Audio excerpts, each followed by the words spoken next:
If you like books, so please like, share and subscribe my channel. Hello guys, मैं हूं शुभारंभ और मैं स्वागत करता हूं आपका इस नए वीडियो में।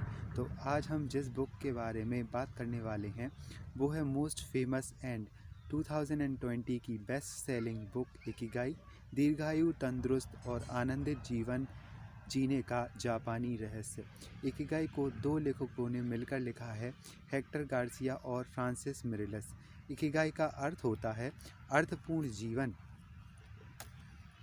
जापानी लोग मानते हैं कि हर इंसान का एक इकिगाई ज़रूर होता है। इस किताब के लिए इकिगाई की इस संकल्पना के लिए जानकारी इकट्ठा करते वक्त लेखक कई शतायु लोगों से बातचीत करके उनके दीर्घायु जीवन का रहस्य जानने की कोशिश करते हैं। वह रहस्य इस किताब के माध्यम से आपके सामने रखा गया है। यह किताब आपको आपका इकिगाई प्राप्त करने में सहायता करेगी।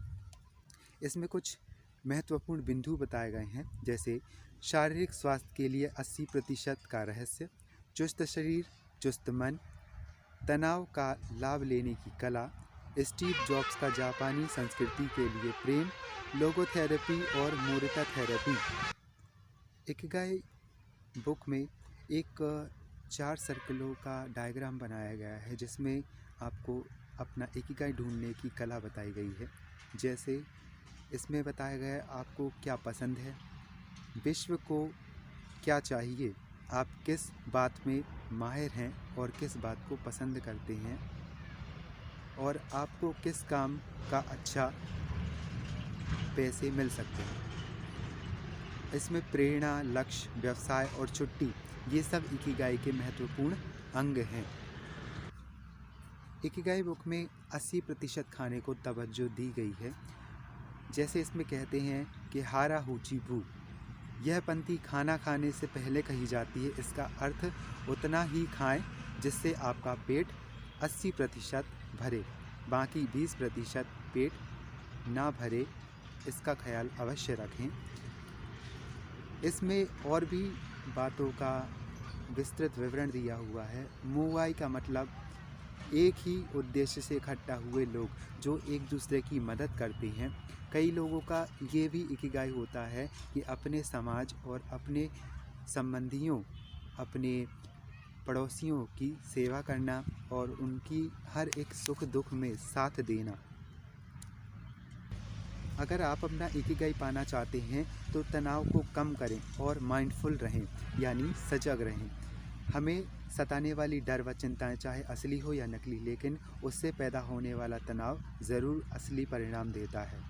इस तनाव से हमारे मन, शरीर पर भी बुरा परिणाम मिलता है, बुरा प्रभाव पड़ता है, जिससे हमारे हजम करने की शक्ति, त्वचा से लेकर कई सारे अंगों पर बुरा असर भी पड़ता है। अगर आप ज़्यादा शांत बैठते हैं, कुछ खास घटनाओं में ही तनाव में रहते हैं, समस्याएं असली होती थीं, समस्याएं वाकई जीने मरने की नौबत होती थीं, और समस्या असली होने की वजह से समस्या के वक्त कोर्टिसोल और एड्रेनल का बहाव शरीर को स्वस्थ रखता है। इसका मतलब ये है कि आप अपने इकिगाई के एक चरण को पार कर चुके। कुछ महत्वपूर्ण बातें, जैसे हमें अपने विचार करने की आदत पर, जिसकी वजह से हम एक चक्रव्यूह में अटके रहते हैं, हमें इस चक्रव्यूह से बाहर निकलने की कला सीखनी चाहिए। हम ऐसे कई सारे लोगों को जानते हैं जो नाश्ता करते वक्त टीवी देखते हैं और फ़ोन करते वक्त खाना खाते हैं। अगर हम उनसे पूछें कि आपने जो भी ऑमलेट खाया या जो भी खाना खाया है उसमें क्या प्याज की मात्रा सही थी, तो वो सही से जवाब भी नहीं दे पाएंगे। कुछ बातों का अपने जीवन से एक सही तरीके से जोड़ने पर आपको ये प्रभाव पता चल जाता है। ऑफिस जाते समय पैदल जाएं, अगर संभव हो तो रोज़ कम से कम 20 मिनट ज़रूर चलें, और सुबह के टाइम ये करें तो और भी अच्छा। लिफ्ट की बजाय सीढ़ी का इस्तेमाल करें, जिससे आपकी मांसपेशियां मजबूत होंगी और सांस लेने की क्षमता भी मजबूत हो जाएगी। सामाजिक कार्यों में शामिल हों, और इसका फ़ायदा यही है कि आप टीवी के सामने व्यर्थ अपना समय बर्बाद नहीं करेंगे। जंक फूड की बजाय फल खाएं और स्वस्थ खाना खाएं, सात्विक भोजन खाएं, सही मात्रा में नींद लें, 7 से 9 घंटे की नींद लें, लेकिन इससे ज़्यादा नींद हमें सुस्त बना सकती है, इसीलिए इसे अवॉइड करें। छोटे बच्चे या जानवरों के साथ खेलें, किसी संघ के सदस्य बन जाएं, जिससे शरीर को तंदुरुस्त रखने में आपको मदद मिलेगी। साथ ही बहुत खास दोस्त बनाएं, अपने रोज़ के कामों में सजगता लाएं और अपने शरीर को हानि पहुंचाने वाली आदतों को पहचान कर उन आदतों को ख़त्म करें। वैसे इस बुक में लोगोथेरेपी, मोरिता थेरेपी के बारे में बहुत कुछ बताया गया है, पर इकिगाई को पाने के लिए आपको बहुत ही अच्छे रूटीन की आवश्यकता पड़ेगी।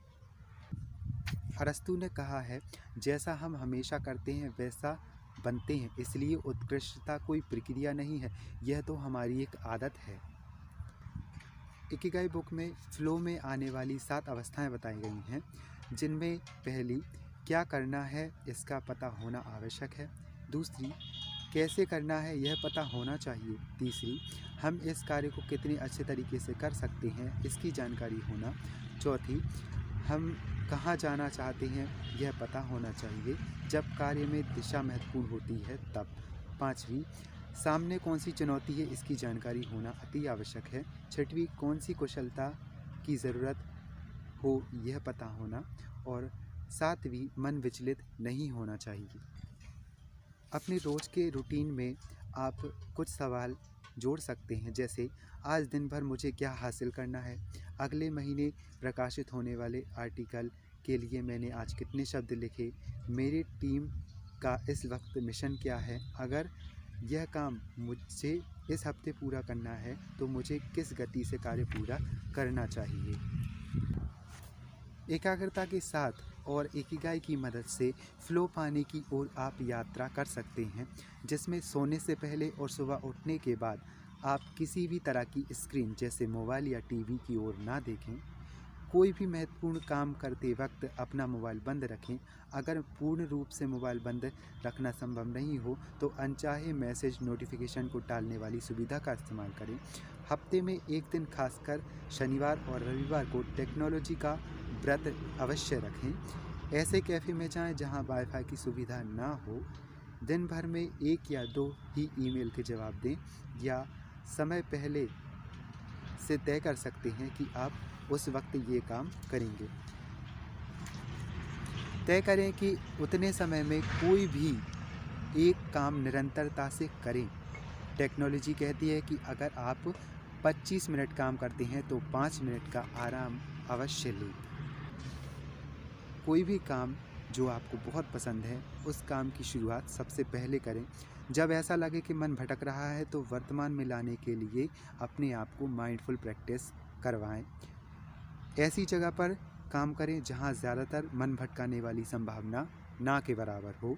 बिल भरना, फ़ोन करना, ईमेल जैसे काम करने के लिए समय निश्चित करें और उसी समय पर यह काम पूर्ण कर लें। अगर आप एकाग्र और फ्लो में हैं तो आपका मन एकाग्र होगा, वर्तमान में जीना संभव होगा, चिंता मुक्त जीवन होगा। काम करते वक्त समय कैसे बीत जाएगा आपको पता ही नहीं चलेगा। हमेशा यह महसूस होता है कि चीज़ें हमारे नियंत्रण में हैं, हमारा नियोजन सही होता है। हम कोई काम क्यों कर रहे हैं इसके लिए हमें कल्पना करने की एक पर्टिकुलर आदत बन जाती है। हमारा मन सभी समस्याओं को पार करके लक्ष्य को हासिल करता है, अहंकार नष्ट हो जाता है और मैं यह काम कर रहा हूँ की बजाय यह काम मुझसे हो रहा है की भावना आ जाती है। जब लेखक यह पुस्तक लिख रहे थे तब लेखकों ने दीर्घायु वाले कुछ विशिष्ट लोगों से बात भी की है, जो बहुत ही अच्छा उदाहरण देते हैं इस बुक्स में। इकिगाई से जुड़ी कुछ महत्वपूर्ण बातें हैं जो आप हमेशा याद रखें।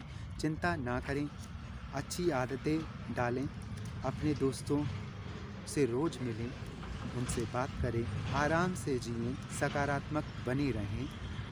इकिगाई बुक में कुछ महत्वपूर्ण व्यायाम और प्राणायाम भी दिए हुए हैं, जिनमें रेडियो ताओसो और सूर्य नमस्कार, विभिन्न प्रकार के योगा, सूर्य नमस्कार करने के तरीके।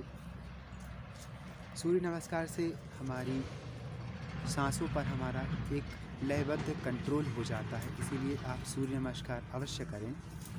मॉर्निंग में करें या इवनिंग में करें, लेकिन सूर्य नमस्कार रोज़ ज़रूर करें। तो जानते हैं इकिगाई के 10 नियम जो हैं। पहला, सदा कार्यरत रहें और कभी भी सेवानिवृत्त ना हो। दूसरा, जल्दी ना मचाएं। तीसरा, पेट भर कर ना खाएं, 80% ही पेट भरें। अच्छा मित्र परिवार बनाएं। अगले जन्मदिन पर ज़्यादा तंदुरुस्त बनने की पूरी कोशिश करें। प्रतिदिन मन खोल कर हंसें। कुदरत के साथ जुड़े रहें। कृतज्ञता का अनुभव करें और सभी को धन्यवाद दें। वर्तमान में जिएं, क्योंकि भूतकाल के बारे में दुख करना और भविष्य की चिंता छोड़कर हमें आगे बढ़ना चाहिए। हमारे पास सिर्फ वर्तमान है, उसका सबसे ज़्यादा फ़ायदा लें और अपने एक एक पल को अविस्मरणीय तरीके से जिएं। अपने इकिगाई के हिसाब से ही अपना जीवन जिएं। अपने पैशन को ढूंढें। साथ ही हमें इस बुक की जो छोटी सी समरी है वो कंप्लीट करते हैं और आशा करते हैं कि आप अपना प्रतिदिन सजगता से जिएंगे, अपना इकिगाई सोच लेंगे और उस इकिगाई पर काम करेंगे। तो इस वीडियो के लिए यहीं तक। धन्यवाद।